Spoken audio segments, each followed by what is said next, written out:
eto, shout out din sa mga taga-Tarlac, mga kapuso. Ang gaganda ng giant Belen displays dyan sa taunang Belenismo. Mismo, Miss Lynn, yun o. Tingnan nyo naman, Paskong-Pasko na talaga sa Belen, capital of the Philippines. At dinarayo talaga yan taon-taon. At syempre, hindi tayo papahuling mabisita yan. Of course. Sila Jenzel at Chef JR nandyan this morning para sa maagang pamasyal. Of course.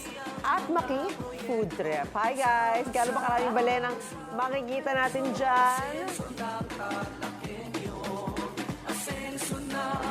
Good morning, Miss Lynn and Shaira. And syempre magandang umaga mga kapuso mula nga sa Belen, capital of the Philippines. At nandito tayo ngayon sa Moncada, Tarlac para sa kanilang Belenismo. Ayan, kung saan sikat sila sa paggawa ng nagagandahan talagang mga Belen. Nako, nagsimula ang kanilang pag-open ng mga o pailaw ng kanilang mga Belen noong November 5 at umabot ng 62 ang entries dito sa Tarlac. Ang daming entries at ang gaganda talaga ng lahat ha. Syempre, napakakulay, may ilaw at gawa pa sa recycled materials itong mga Belen nila. Katulad niyang nasa likod ko, may mga plastic bottles, mga kawayan at iba pa. Naku, sa personal, sobrang ganda talaga mga kapuso at kaya naman feel na feel mo ang Pasko.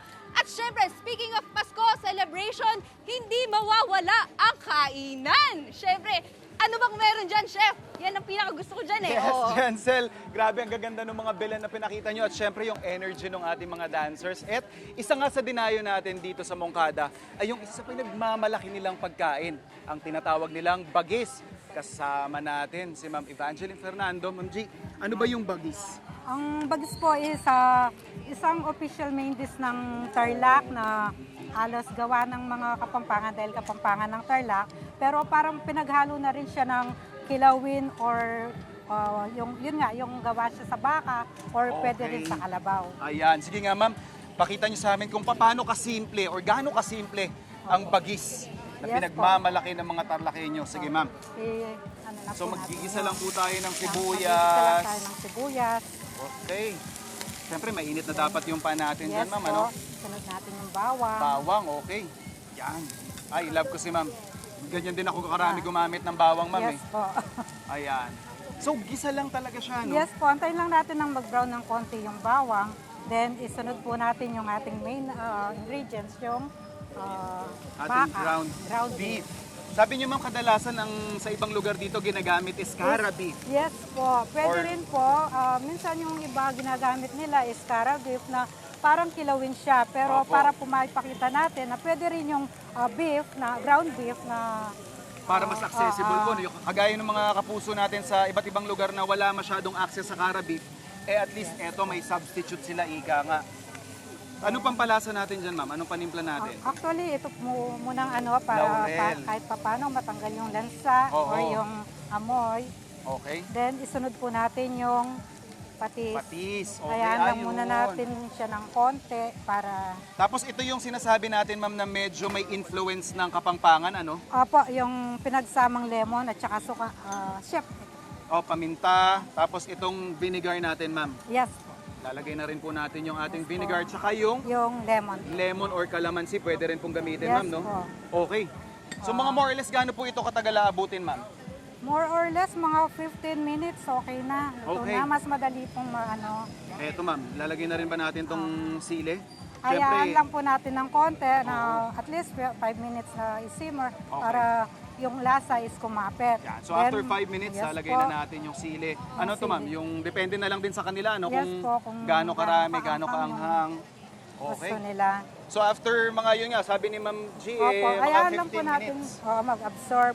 So eto na po ang itsura niyan, mga kapuso.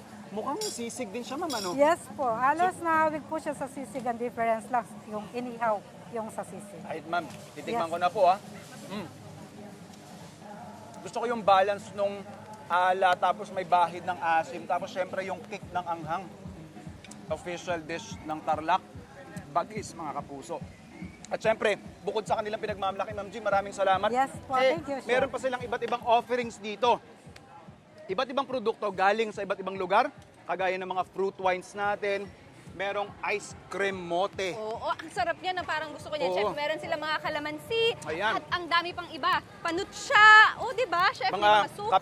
kapis product. Oo. At hindi lang mga pagkain, meron pa sila mga products dyan. Kahit mga... May perfume sila dyan. Yes, oo. Tsaka mga tea, meron May din. tea rin sila. So napakaganda kasi, yan, may mga walis tamburin dyan, may Parang mga gusto ko bumili hats. na ito mamaya, Oo, Chef. magandang. Oo. Kita mo, packaging, ang ganda ng packaging Kaya natin. nga eh. Oh, kita mo, tatak na taglakayin nyo yan, oh. Yes. Galing-galing Akin talaga. na lang to. Ayan. Tapos yan, may mga ready to wear din tayo dyan. Siyempre, siyempre maraming part dito, farming yung kinabubuhay. Yes, So may oo. mga extracts tayo dyan, panutsa, sabi nga, Mushroom tocino. sugar. Oh, ang dami talaga Dami. mga products dito, Chef. Winner na winner. Mga kapuso, mamaya aalamin pa natin yung ibang detalye tungkol sa Bellissimo kasi kailangan nating malaman.